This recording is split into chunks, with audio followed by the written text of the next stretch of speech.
If you're experiencing lag spikes while playing Red Dead Redemption 2, follow these steps to improve your gaming experience. This guide will help you identify and resolve common issues that may be causing performance problems. Step 1. Check system requirements. Ensure that your computer meets the minimum and recommended system requirements for Red Dead Redemption 2. If your hardware is below the recommended specs, consider upgrading your components. Step 2. Update drivers. Make sure your graphics card drivers are up to date. Visit the manufacturer's website, NVIDIA, AMD, or Intel to download and install the latest drivers, as updates often include performance improvements and bug fixes. Step 3. Adjust in-game settings. Lower the graphics settings in the game options.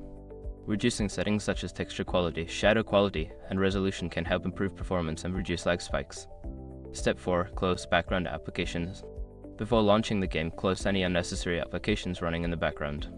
Programs like web browsers, streaming services, or other games can consume system resources and lead to lag.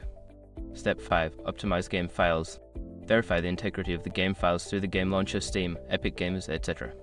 This process will check for any corrupted or missing files and replace them, which can help resolve performance issues.